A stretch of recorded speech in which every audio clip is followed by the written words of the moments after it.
कोई भैया दीदी का नोट्स लेने का जरूरत नहीं है, ठीक है। 12th में पढ़ते हो, बच्चा नहीं हो 5 क्लास के कि जाके कहीं से नोट्स मिल गया उठा के नोट्स पढ़ के चल जाओगे, घंटा एक तिनका नहीं हिलेगा तुमसे।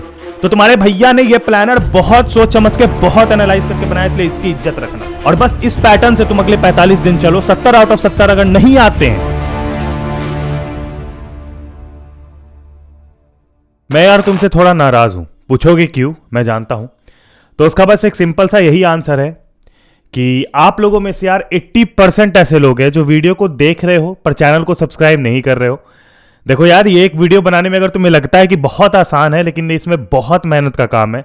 इसके पीछे हमें 2-3 घंटे बैठ के रोड मैप बनाना पड़ता है, वीडियो बनाना पड़ता है, अलग से 3-4 घंटे एडिट करना पड़ता है।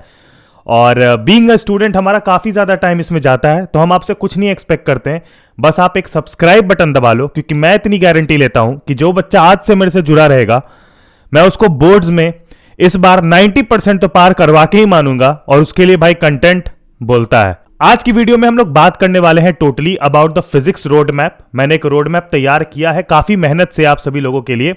और ये जो फिजिक्स रोड मैप है, इस रोड मैप में आपको बेसिकली मैं वो सारी चीजें दे दूंगा जो आपको रिक्वायरमेंट है। यानी फिजिक्स का 0 से लेके स्टार्ट करके आपको 70 मार्क्स तक कैसे पहुंचना है, इसका पूरा प्लान इसमें रहेगा। किस तारीख को क्या पढ़ना है, कौन से YouTube वीडियोस देखने हैं, क्या गलतियां करनी है, क्या नहीं करनी है। और बहुत बच्चों को यह नहीं पता है कि फिजिक्स पढ़ते कैसे हैं, तो वो भी। तो इस वीडियो का एक भी सेकंड मिस मत करना। और हाँ यार, बहुत बहुत धन्यवाद आप लोगों का। मैंने अपनी पहली ई बुक लिखी थी जिसपे यार 100 सेल्स 24 आवर्स में कंप्लीट हो गए हैं। और ये एक स्ट्रैटेजी बुक थी जो हर एक स्टूडेंट यूज कर सकता है। अगर आपने अभी तक नहीं लिया तो आप ले सकते हो, लिंक डिस्क्रिप्शन में, जस्ट 49 रुपीज का है। तो एक बार चेकआउट जरूर करना। मेरी पूरी मेहनत, जिंदगी की एक्सपीरियंस उसमें लगा दी है। तो अभी स्क्रीन पे आप जो रोड मैप देख रहे हो, ये रोड मैप मैंने खुद से बनाया है। ये फिजिक्स का रोड मैप है और बेसिकली इसमें हम लोग यार ये टारगेट कर रहे हैं कि हमें 45 डेज के अंदर फिजिक्स का सिलेबस जो है वो 0 से लेके 100% तक कैसे कंप्लीट करना है। मैं एक चीज बिल्कुल क्लियर कर देता हूं, यहां पर हम लोग ये नहीं देख रहे होंगे कि हमें जल्दबाजी में सिलेबस कंप्लीट करना है, क्योंकि हमारे पास अभी 45 दिन बाकी है। तो हम उस हिसाब से देख रहे हैं कि हमें 45 दिन में कैसे कंप्लीट करना है, 45 दिन में हम कैसे कर सकते हैं। क्योंकि यार 45 days is enough to score 70 out of 70 if you follow this plan, ठीक है।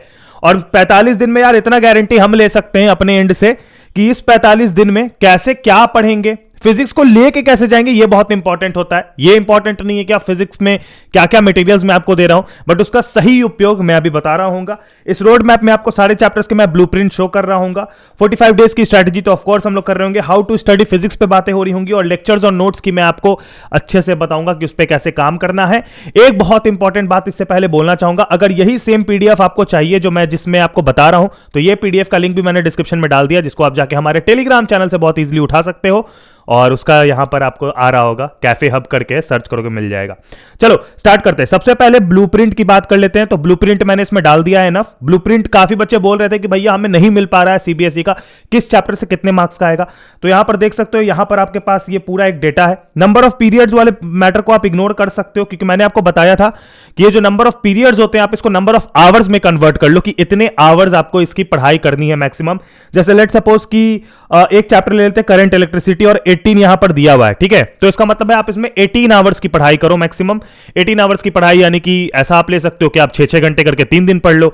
मतलब आप एक अपना नॉर्मल जनरल कैलकुलेशन लगा के पढ़ सकते हो। तो ये बस एक डेटा होता है, ये एक्चुअली में होता है स्कूल्स वालों के लिए, ठीक है। लेकिन यहां पर ये जो नंबर ऑफ पीरियड्स है इसको आप अपने काम में भी यूज कर सकते हो, क्योंकि मैंने किया था एनालाइज करने के लिए कि किस चैप्टर में कितना टाइम देना होता है। हालांकि मैंने इसमें बता दिया है, ठीक है। यहां बगल में एक मार्क्स का मैंने दे दिया कि पर यूनिट आपको कितने मार्क्स। तो सिर्फ अगर आप यहां पर ध्यान दोगे यार, तो मूविंग चार्जेस एंड मैग्नेटिज्म और मैग्नेटिज्म एंड मैटर वाला जो अपना पूरा का पूरा पोर्शन है, इलेक्ट्रोमैग्नेटिक इंडक्शन और एसी वाला पोर्शन है, मिला के 17 मार्क्स दे रहा है। और पहले 3 चैप्टर हमको 16 मार्क्स दे रहे हैं। तो एक आइडिया हो जाता है कि कैसे हम लोग एक डिसेंट मार्क्स स्कोर कर सकते हैं। अगर आप यहां पर गौर से देखोगे यार, तो सिर्फ इलेक्ट्रोमैग्नेटिक वेव्स और वेव ऑप्टिक्स के बल पे आप 18 मार्क्स लाके इजीली पास भी हो सकते हो, थोड़ा मोड़ा इधर से पढ़ के। तो ये सब कुछ चीजें हैं। सेमीकंडक्टर जैसा बहुत ही नॉर्मल चैप्टर 7 मार्क्स देता है। तो ये सब कुछ चीजें हैं जो आपको पता होनी चाहिए।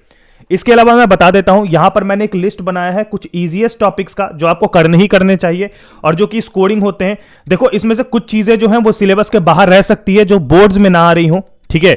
लेकिन यहां पर एक बहुत इंपॉर्टेंट बात मैं बताता हूं कि देखो, एक तो सबसे पहला पर्सपेक्टिव हमारा बोर्ड्स है, मैं जानता हूं क्योंकि सिलेबस अपना बोर्ड्स का है पूरा पूरी, ठीक है, जो ये दिया है मैंने ये पूरा बोर्ड्स का है। और एक और बात होती है कि 12th में से जो मैक्सिमम चीजें हैं जो बोर्ड्स में मान लो हटा भी दी गई हैं, वो चीजें आपको जेई और नीट में देखने को मिल सकती है। मैं ये अनुमान लेके चल रहा हूं कि यहां पर 95% लोग हैं जो कि फिजिक्स पढ़ रहे हैं, जो कि जेई नीट की प्रिपरेशन करते हैं। गिने चुने 5% लोग हैं जो नहीं कर रहे होते हैं, ठीक है, और उनका भी मूड बदला होता है, ऐसे लोग होते हैं। तो जनरली इसको मैंने जनरलाइज करने के लिए ये बोल दिया कि ये कुछ इंपॉर्टेंट इजीएस्ट टॉपिक है जो आपको करने ही करने हैं, जो आपको डेफिनेट स्कोर करा के जाएंगे बहुत ही कम आराम से। और ये जो आपके सिलेबस हैं, ये सिलेबस में नहीं भी हो सकते हैं बोर्ड्स के, बट ये जेई नीट के सिलेबस में भी इंक्लूडेड है, तो आप इसका ध्यान रखेंगे, ठीक है। तो चलो एक बहुत इंपॉर्टेंट चीज के बारे में बात करते हैं कि पढ़ना क्या है। मेरे को पता है कि ज्यादातर बच्चा फिजिक्स पढ़ने के समय ये कंफ्यूजन में है कि उसको पढ़ना है क्या आखिर, ठीक है। वो बोलता है भैया मैं एनसीईआरटी के सिर्फ और सिर्फ लेक्चर्स कर लूं, मैं सिर्फ और सिर्फ वीडियोस देख लूं, और मैं क्या क्वेश्चंस बनाऊं, किस चीज का नोट करूं, मेरे को समझ नहीं आता। भैया फॉर्मूलाज होते हैं, फॉर्मूलाज को नोट करता हूं, फॉर्मूलाज को नोट करने से सिर्फ न्यूमेरिकल्स बनता ही नहीं है। फॉर्मूला नोट करके रख भी लिया, फॉर्मूला याद भी है, फिर भी न्यूमेरिकल बनाने जाओ तो न्यूमेरिकल सॉल्व नहीं होता। And this is a very general problem, क्योंकि यही रियलिटी है। फिजिक्स में अगर आपको लगता है कि आप फॉर्मूला पढ़ के न्यूमेरिकल बना लोगे तो दिस इज नॉट इजी। कुछ न्यूमेरिकल्स बन जाते हैं, कुछ न्यूमेरिकल्स पॉसिबल बिल्कुल भी नहीं है। तो मैं आपको बता देता हूं कि फिजिक्स में 4 चीजों का आपको ध्यान रखना पड़ेगा। सबसे पहली चीज होगी थ्योरी, जिसको कि आप किसी भी वीडियोस से देख सकते हो। वीडियोस के कौन से वीडियोस देखने उसका कंडीशन मैं लास्ट में जरूर बताऊंगा, उसका टेंशन मत लो। और आपको करना होगा डेरिवेशन। डेरिवेशन को किस तरीके से अकॉर्डिंगली आप कर रहे होगे ये भी मैं आपको बता दूंगा, लेकिन आपको लास्ट में डेरिवेशन, ये 4 चीज आपको करना ही पड़ेगा। यानी कि आपको थ्योरी अच्छे से पढ़नी पड़ेगी, डेरिवेशन का एक नोट बनाना पड़ेगा जहां पर अपने सारे डेरिवेशन को नोट कर रहे हो। डेरिवेशन को रेगुलर बेसिस पे रिवाइज करना होगा, याद करना होगा, क्योंकि आपका जो पेपर होता है वो 40 to 50% जो होता है सिर्फ और सिर्फ डेरिवेशन के क्वेश्चंस होते हैं जनरली। तो वो 40 to 50% आप इजीली यहां से स्कोर कर सकते हो, क्योंकि ये मैंने प्रॉपर्ली एनालाइज किया कि डेरिवेशन इज मोस्ट मस्ट। उसके अलावा आपका न्यूमेरिकल्स वाला पार्ट आता है फिजिक्स में, जो कि एक्चुअली में बोर्ड्स का दिमाग घूम गया तो बहुत ज्यादा आ जाता है कभी कभी, और कभी कभी आता ही नहीं है, तो ऐसा भी केसेस रह चुका है। हालांकि न्यूमेरिकल्स अगर आप सिर्फ और सिर्फ एनसीईआरटी को फॉलो कर लो और साथ में पीवाईक्यू कर लो कुछ पहले के आए हुए, तो आपका काम हो जाता है। इसके बाद आती है एक्टिविटीज, जो एक ऐसा नया मेजर पार्ट जुड़ा है। पहले हम लोग एक्टिविटीज को देखते तक नहीं थे, लेकिन अब यार एक्टिविटीज का बहुत इंपॉर्टेंट रोल हो चुका है, क्योंकि इस साल मैं आपको बता देता हूं जो आपका बोर्ड्स होने वाला है, इसका अगर आप सैंपल पेपर उठा के देखोगे तो आपको एक रियलिटी महसूस होगी कि कितना ज्यादा इंपॉर्टेंट एक्टिविटीज का, कितने सारे क्वेश्चन एक्टिविटीज से हैं। और अगर आप पेपर उठाओगे यार तो आपको जेन्युइनली 30% आपका जो क्वेश्चन पेपर है वो एक्टिविटीज रहेगा। तो इस वजह से एनसीईआरटी में दिए गए activities, case studies are most important for this year. ये चीज एकदम ठोक के लिख लो। आगे आते हैं। सबसे पहले क्वेश्चन कौन से करने हैं, मेरे को पता है लोग कंफ्यूज रहते हैं। लोग एचसी वर्मा उठा लेंगे, फिर कुछ जेई वाले मटेरियल्स उठा लेते हैं। कोई लोग है जो एकदम क्वेश्चन बैंक उठा लेंगे, 50-60 क्वेश्चन, 100 क्वेश्चन पर चैप्टर का, और उनसे एक भी क्वेश्चन याद नहीं रहेगा, और वो सोचेंगे क्वेश्चन बनाने कौन से होते हैं। फिजिक्स के न्यूमेरिकल बनाने बैठता हूं भैया, बनता ही नहीं है। तो एक चीज बता देता हूं, सबसे पहले तो मेजॉरिटी डेरिवेशन का, तो डेरिवेशन पे कंट्रोल ले लो, ठीक है। न्यूमेरिकल्स 10% ऑफ पेपर कंसिस्ट करेगा मैक्स टू मैक्स, या फिर 15% ऑफ पेपर आपका कंसिस्ट कर रहा होगा। तो न्यूमेरिकल्स आपका एक मेजर पार्ट नहीं है, बट वो मैटर जरूर करता है। हालांकि आपको क्वेश्चन की रेलेवेंसी जानने के लिए कि थ्योरी कैसे आती है, क्योंकि डेरिवेशन ऐसे नहीं होता है कि मान लो डेरिवेशन है और डेरिवेशन डायरेक्ट उठा के बोल दिया कि इसका डेरिवेशन लिख दे। स्नेल्स लॉ पढ़ रहे हो, बोल देगा स्नेल्स लॉ का डेरिवेशन लिख दो, ऐसा नहीं आता है। जो क्वेश्चन होता है वो कुछ घुमा के लिखा होता है, लेकिन तुम्हें पता होना चाहिए कि उस क्वेश्चन में मेरे को स्नेल्स लॉ का ही डेरिवेशन लिखना है। तो ये चीज याद रखना। इसके लिए प्रीवियस ईयर क्वेश्चन फिजिक्स में सबसे मस्ट है। तो एनसीईआरटी के सबसे पहले इंटेक्स्ट एक्सरसाइज एग्जांपल कर लेना, इससे अराउंड यार 20% ऑफ द पेपर डायरेक्ट लड़ जाएगा, ठीक है। इससे न्यूमेरिकल्स आपको डायरेक्ट लड़ जाएंगे इस बार, मैं गारंटी ले सकता हूं इसकी। और इंटेक्स्ट एक्सरसाइज एग्जांपल एनसीईआरटी का मस्ट है, इस साल करना ही करना है तुम्हें, ठीक है। सेकंड चीज है एग्जाम्पलर, आप लोग परचेज कर सकते हो, बहुत ही सस्ती बुक होती है एनसीईआरटी एग्जाम्पलर, वो आप खरीद सकते हो, और उसमें आपको इतने क्वेश्चन मिल जाएंगे। भले ही उसके सारे मत बनाना, बट उसको थोड़ा प्रैक्टिस बेसिस पे रख सकते हो, अगर टाइम बच गया तो एग्जाम्पलर के क्वेश्चन कर सकते हो, ठीक है। इसके अलावा previous year question is must. अगर आपको जानना है डेरिवेशन कैसे आते हैं, डेरिवेशन के कितने प्रकार के क्वेश्चन उठ सकते हैं, फिर आपको कौन से मोस्ट रिपीटेड क्वेश्चन है वो करने चाहिए जो बहुत बार आ चुके हैं, आपको जो भी एक्सपेक्टेड क्वेश्चन जो इस साल आ सकते हैं वो भी प्रीवियस ईयर क्वेश्चन से अंदाज मिलता है। और मैं आपको एक हिंट दे देता हूं, 2019 के क्वेश्चंस को गलती से ही मत छोड़ना, क्योंकि इस साल बहुत सारे लड़ सकते हैं। अब आते हैं तुम्हारे मेन चीज पे 45 डेज प्लान को लेके। अब इसको तो मैं एक्सप्लेन करने नहीं जाऊंगा, बट एक छोटा सा तुमको यहां पर ओवरव्यू दे देता हूं 45 डेज प्लान का। इसमें यार पर डे मैंने 4 आवर्स लिखा है, जो कि मिनिमम है। फिजिक्स आपको हर दिन पढ़ना होगा, 4 आवर मिनिमम पढ़ना होगा। तुम बोलोगे भैया डेली में फिजिक्स केमिस्ट्री मैथ तीनों कैसे पढ़ूं? तो बेटा तुमने पूरा साल अपना बर्बाद कर दिया है, तो अब एक चीज दिमाग में डाल लो कि दिन के 12 घंटे मिनिमम पढ़ने होंगे, तभी कुछ होगा। नहीं पढ़ोगे 12 घंटे तो 90% नहीं आने वाले। एकदम रियलिटी बोल देते हैं, 90-95 का टारगेट भूल जाओ। तो दिन के 12 घंटे तो तुमको देने पड़ेंगे, 4 घंटे मिनिमम ऑन फिजिक्स। तो 4 घंटे के हिसाब से मैंने ये प्लानर बनाया है। अगर तुम 5 घंटे या 5 घंटे से ज्यादा पढ़ने के लिए रेडी हो, या फिर 4 घंटे में तुम ज्यादा चीजें ग्रैब कर लेते हो, तो ये चीजें तुमको बहुत कम समय में हो रही होंगी, ठीक है, कोई दिक्कत नहीं है। तो 45 डेज का मैंने दिया है। ये जो मैंने मैक्स फॉर चैप्टर 1 लिखा है ना, इसका मतलब क्या समझा देता हूं। इलेक्ट्रिक चार्ज एंड फील्ड का थ्योरी लिखा है मैंने। तुमको 3 दिन में जो डे 1 डे 2 डे 3 है, इसमें इसकी थ्योरी करनी है, यानी कि इसके सारे वीडियोस देखने, और वीडियोस मैक्सिमम 2 दिन लगेंगे देखने के लिए। वीडियोस देखने के समय तुम नोट्स खुद से बनाओगे, कोई भैया दीदी का नोट्स लेने का जरूरत नहीं है, ठीक है। 12th में पढ़ते हो, बच्चा नहीं हो 5 क्लास के कि जाके कहीं से नोट्स मिल गया उठा के नोट्स पढ़ के चल जाओगे। घंटा एक तिनका नहीं हिलेगा तुमसे। अगर तुम नोट्स खुद से नहीं बना सकते हो तो तुमसे घंटा एक तिनका नहीं हिलेगा। यह बात मेरी एकदम ठान के ले लो अपने दिमाग में, ठीक है। तो नोट सबसे पहले तुमको बनाना पड़ेगा खुद से। जब तुम वीडियोस देख रहे हो, वीडियोस में जो भी चीजें सर बता रहे हैं या फिर बोर्ड पे लिख रहे हैं, उससे अपना नोट्स रेडी करो, क्योंकि जो चीजें तुम सुनते हो वही चीजें तुम लिखते हो, तो नोट्स का रेलेवेंसी लगेगा। नहीं तो किसी ने जो नोट्स बनाया वो अपने पॉइंट ऑफ व्यू से बनाया है, तो ये जरूरी नहीं है कि उसका नोट्स पढ़ के तुम टॉप हो जाओगे। ये बिल्कुल ही वाहियात बात है। तो नोट्स खुद से बनाना, तुम एक बच्चे नहीं हो। तो ये देखो, यहां पर जब भी तुम लेक्चर देख रहे होगे तो नोट साथ में बना लेना, ठीक है। ये 2 दिन का मान लो लेक्चर तुमने 2 दिन में देखा, तो नोट्स तुमने बना लिया साथ में, और तीसरा दिन बच गया तो क्वेश्चन कर लिए। लेकिन अगर तुम गौर से देखो यहां पर इस वाले प्लानर में, तो डे 8 पे देखो, मैंने ये दोनों चैप्टर के थ्योरी कंप्लीट कराने के बाद एक एक्स्ट्रा डे दिया है तुमको क्वेश्चन करने के लिए, कि मान लो अगर इसके तीसरे दिन में तुमसे सारे क्वेश्चन नहीं बने, सिर्फ एनसीईआरटी बना के रह गया, प्रीवियस ईयर क्वेश्चन छूट गए, नहीं बन पाए, तो डे 8 मैंने एक्स्ट्रा में दे दिया है, जिसमें कि तुम इसके क्वेश्चन जो है कर सकते हो, या फिर इसके भी अगर तुम्हारे तीसरे दिन में सारे क्वेश्चन नहीं होते तो इसके भी क्वेश्चन कर सकते हो।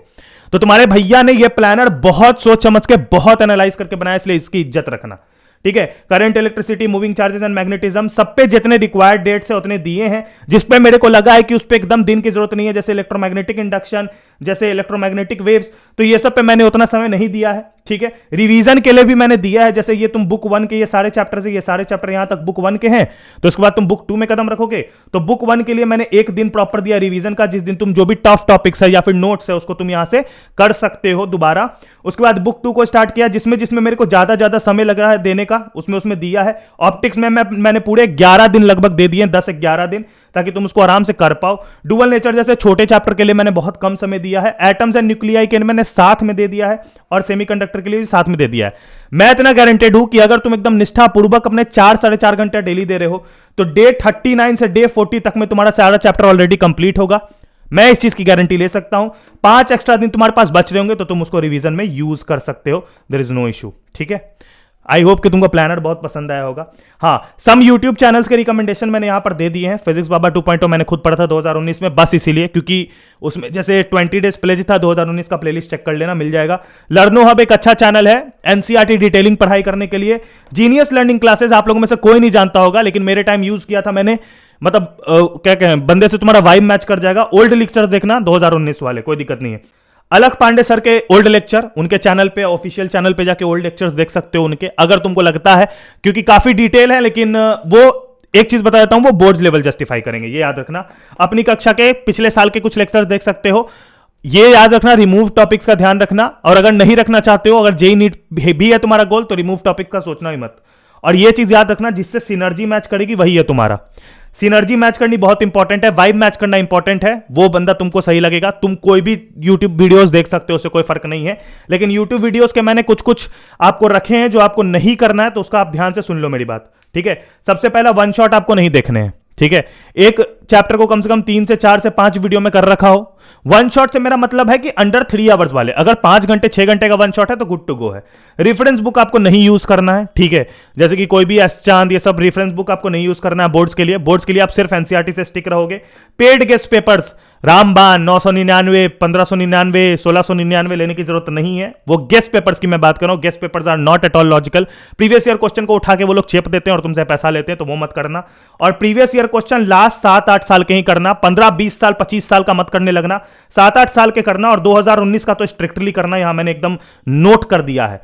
तो इस पीडीएफ में मैंने सब कुछ डाल दिया है। थोड़ी सी रिवीजन स्ट्रैटेजी डाली है कि सेपरेट डेरिवेशन कॉपी बनाना, टफ टॉपिक को मार्क कर लिया करना अपने नोट्स में कि ये टफ टॉपिक है, नहीं समझ में आया बाद में दोबारा देखना पड़ेगा, ठीक है। और सिर्फ कोई क्वेश्चन ना बने तो उसका सॉल्यूशन देख के सेटिस्फाई मत हो जाना, उसके पीछे का कंसेप्ट जानना कि ये तुमसे क्यों नहीं बना। हर क्वेश्चन जो तुमसे सॉल्व नहीं होए उसके पीछे का कंसेप्ट में तुमको जाना पड़ेगा। उसके अलावा मैं तुमको बता दूं कि इतना अगर तुम कर लेते हो, जितना मैंने अभी तुमको बताया, इतने पॉइंट्स का तुम ध्यान रख लेते हो, इस पूरे पीडीएफ को तुम एक बार और रिवाइज कर लेना अपने एंड से कि क्या क्या चीजें कैसे कैसे करनी है। इसी वजह से मैंने इस पीडीएफ को पूरी तरह से तुम्हारे लिए बनाया है, ठीक है। यह बनाने में भाई मेरा हालत खराब हो जाता है, क्योंकि इसके लिए पीछे मेरे को बहुत दिमाग लगाना पड़ता है। तुमको लगता है कि अगर बहुत आसान है तो ये गलत है। इसके पीछे बहुत दिमाग यूज करना पड़ता है और सारी डिटेल्ड चीजें देनी पड़ती है, और इसको छोटा से छोटा रखना पड़ता है ताकि तुमको कंफ्यूजन ना क्रिएट होए, इस वजह से, ठीक है। तो इसके लिए मैं सिर्फ एक ही चीज बोलना चाहूंगा यार, ठीक है। यहां पर मैंने कुछ अपने हैंडल्स दे दिए हैं, इसको देख लेना। और एक ही चीज मैं बोलना चाहूंगा अपने एंड से यार, प्लीज प्लीज, मेरे को पता है कि तुम लोगों को इसमें केमिस्ट्री मैथ सबका वीडियो चाहिए। मैं एक चीज बोलता हूं, लोग कहते हैं आप टारगेट्स के लिए क्यों रोते हो, आप क्यों लाइक टारगेट देते हो, कमेंट टारगेट देते हो, क्योंकि यार मेहनत जस्टिफाई तभी होती है जब उस मेहनत का आपको कुछ मिले। लाइक और कमेंट से हमें कोई पैसे नहीं मिलते, बट लाइक और कमेंट से हमें सपोर्ट मिलता है, और बस वही मेरे को चाहिए। तो प्लीज यार सब्सक्राइब करना, इस वीडियो को अपने 5 दोस्तों में जरूर शेयर करना, और बस इस पैटर्न से तुम अगले 45 दिन चलो। 70 आउट ऑफ 70 अगर नहीं आते हैं, ठीक है, 65 तो मैं डेफिनेटली टपवा दूंगा अगर तुम मेरे पैटर्न से एकदम एग्जैक्टली चलो, डिट्टो चलो, गारंटी दे रहा हूं। और बाकी मैं हूं ही खरा, नोट्स, प्रीवियस ईयर क्वेश्चन, ये सब सोचना भी मत। हालांकि नोट्स तो तुम्हें खुद बनाना है, लेकिन प्रीवियस ईयर क्वेश्चन का लिस्ट मैं अपने टेलीग्राम पे दे रहा हूं, तो टेलीग्राम जरूर ज्वाइन कर लेना मेरा, ठीक है। तब तक के लिए अपना ख्याल रखना, मिलते हैं नेक्स्ट वीडियो में। Bye bye, take care and peace, जय हिंद, वंदे मातरम।